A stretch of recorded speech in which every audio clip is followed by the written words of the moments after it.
This is a short video showing you how one way that you could take out the pinch bolt on the suspension on a Volkswagen Passat or an Audi A4.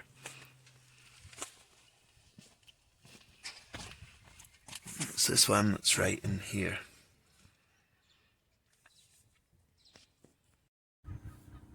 Okay, this time what I'm going to do is take this pinch bolt out of here. You see it's got a nut on one side and a bolt on the other. Now I've taken this out once already and I changed this arm. I asked for both top arms, the front and the rear top arm, but what I ended up getting was the front top arm for both sides, but this one was worn, so I had to replace it, so I just changed that one. And I'm going to show you how I managed to get it out using a ball joint press. It's been in a while, so it might be the same sort of job again today. This is only going to work if you've got a pinch bolt that has a nut at the end. If you have the pinch bolt going through somewhere and the threads are in the knuckle housing, it's not going to work because you can't press it out because it's still going to be threaded in. So first of all, I'm going to clean up what I can of the threads.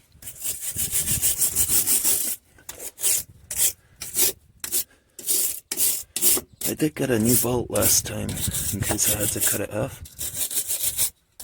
but even then you can spend time hammering out the parts. You know, once you've cut it off, you can still spend time trying to hammer it all out. So I just thought I'll try and get it out in one piece first.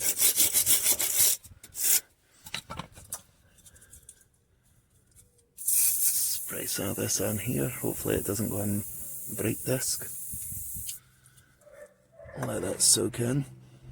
So first of all, I've got to take the nut off. I'll back it up at least to the end of the threads. Okay.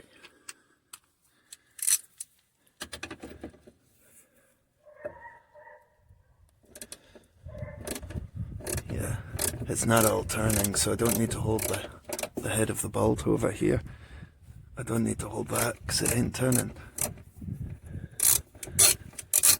Like I say, I've had this out, so it might not be too tight.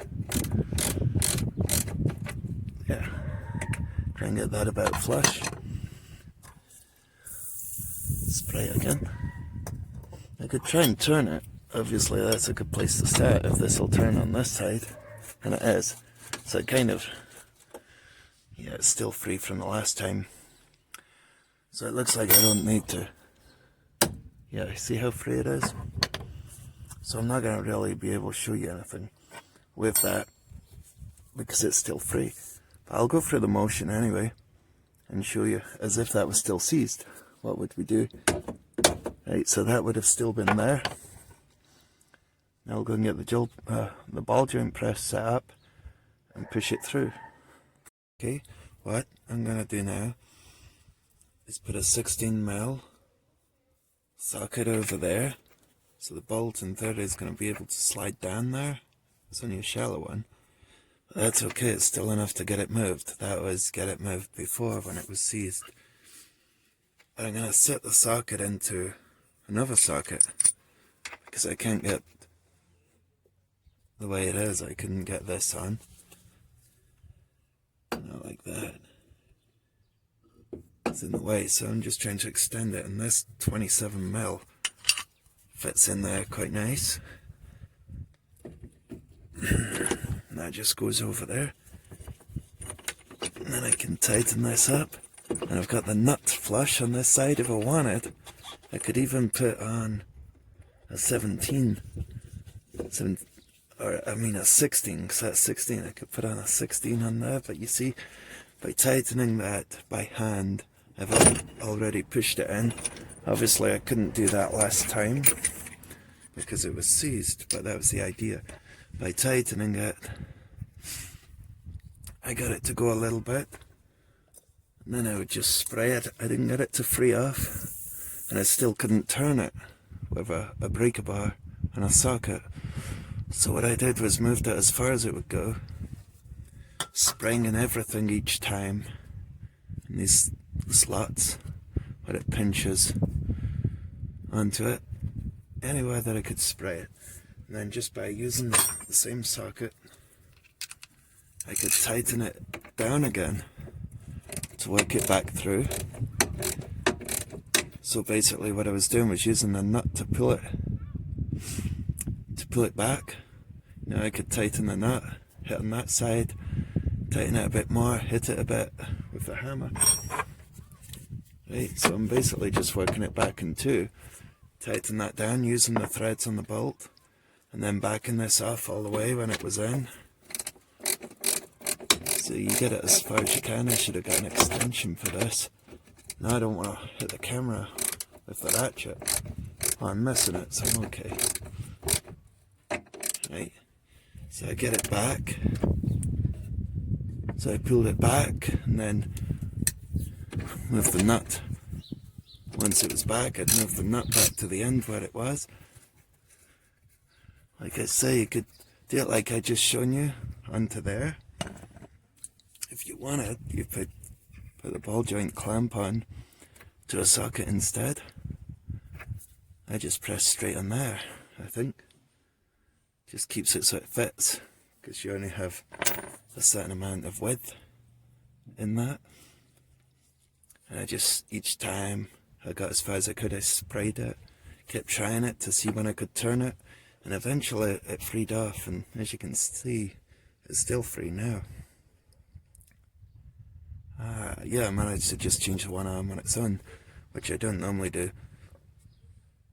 When I've worked at the main dealers, we used to just cut these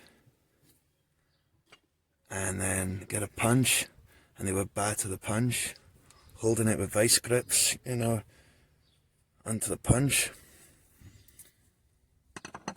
and battering it with the hammer as hard as they could. You know, where it's awfully close to hitting the wing or the fender whilst you're swinging a hammer like a madman. You don't want to damage the car. In this case I'm not too fussed because it's an old car and it's mine, but still I wouldn't be pleased if I could have avoided it. But that was a way that I thought I would show you after I did a video where I had trouble with a pinch bolt. But that was slightly different because the threads were part of this.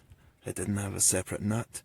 But that was just showing you a way that I've come around that problem in the past. And I was hoping, the last car was a Ford Focus, I was hoping I was going to be able to do the same thing, but I couldn't, because it wasn't the same. But, oh well, I might get that one back and show you it when it comes back. But they needed the car, so I had to just build it up, let them take it. Anyway, I hope this helps somebody with a pinch bolt that's stuck. It's just another idea, another way. You might just prefer to cut it off and hammer it out. Thanks for watching.